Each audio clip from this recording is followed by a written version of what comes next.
Hello mga mi! So ayan, ito nga po pala yung aming part 1 ng paglilipat. So nakakatuwa naman dahil sa tagal-tagal ng panahon na aming pag-iintay, ayan na nga makakalipat na nga din po kami. Mahigit 2 buwan din namin pong hindi nakakasama ng maayos yung aming mga anak kasi nga po ginagawa pa po itong bahay na ito, nalilipatan namin. Bali, ito na nga po yung araw ng aming paglilipat at ayan si Dada nga po ay umuwi na muna sa Pasig kung saan ay nandun yung aming mga gamit at ipapatracking na nga po niya at kami naman po ni Ate Micol ay ayan maglilinis muna kami at magtatanggal ng alikabok. Kaya hindi rin naman agad kami nakalipat ay syempre ginamit nga muna namin yung down namin or yung deposit namin dun sa bahay namin sa Pasig. At ang naging setup nga naman ay sobrang hirap dahil kami ni Dada ay nasa Pasig at ang aming mga anak ay nasa Pasay kasama ng aking mga magulang at mga kapatid ko. Bali doon na nga rin din nag-transfer ng school ang aking mga anak para naman may magagabay sila kasama ng aking mga magulang. Sobrang hirap din naman ang aming pinagdaanan kasi nga po kami ni Dada ay nasa Pasig nakatira at yung aking mga anak ay nasa Pasay. Bali kapag ka nagde-day off naman ako ay ayan pinupuntahan ko yung aking mga anak. At pagka magkaiba naman kami ng schedule ni Dada sa trabaho ay ayan sa Pasay naman ako umuwi at doon din ako natutulog para kasama ko din yung aking mga anak at naaasikaso ko pagpapasok sa school. Sobrang hirap pala talaga ang malayo sa mga anak kasi nga po syempre namimiss ko sila lagi.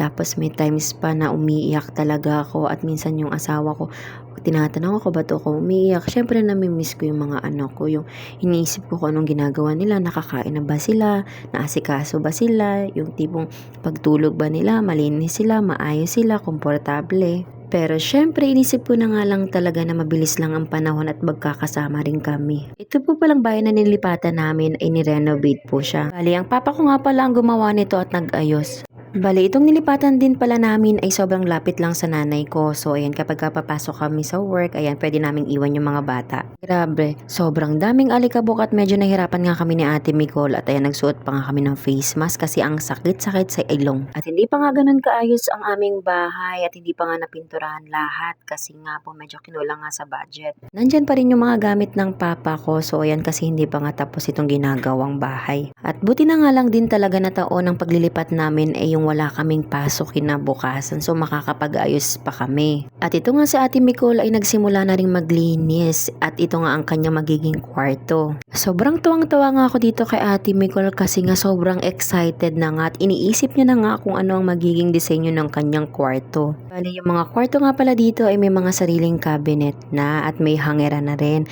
So ayan si Ate Micol nga ay sobrang excited na rin salansan yung kanyang mga gamit at sabi ko nga mag-share na lang sila ni AC sa kwarto. Ang sabi niya ay ayaw niya, gusto niya sa kanya lang. Sobrang dami ko nga pagod dito kasi nga po sobrang alikabok niya, hindi lang pwedeng basa-basa linis lang ang gawin mo. Kailangan talaga pupunasan mo ng paulit-ulit para lang mawala na yung mga alikabok. Buti na nga lang din talaga ay naisipan ni Ate Micol na tulungan ako. Actually, yung kwarto na yan ay nalinisan na namin. Bali, nilinisan niya lang ulit or pinapadaanan niya na lang ulit ng basa para talagang sure na walang alikabok. Bali, 2 kwarto pa nga lang yung nalilinis namin ni Ate Micol at hindi pa nga kasama yung sa baba. At syempre, sinama na rin namin dito yung hagdanan at talagang pinunasan namin yung mga hawakan, yung mismong hagdanan kasi nga sobrang dami rin talagang alikabok. At habang naglilinis kami ni Ate Micol, itong 2 batang kasama namin na si AC at si Rio ay ayan nasa baba at naglalaro at nag-iingay lang. Kahit na sobrang pagod na pagod kami ni Ate Micol dito ay okay lang, ang mahalaga ay maayos at malinis namin itong bahay namin. So yun lang po muna mga mi para sa araw na ito. Abangan nyo po yung aking mga susunod na vlog para sa pag-ayos ng aming bahay. Salamat!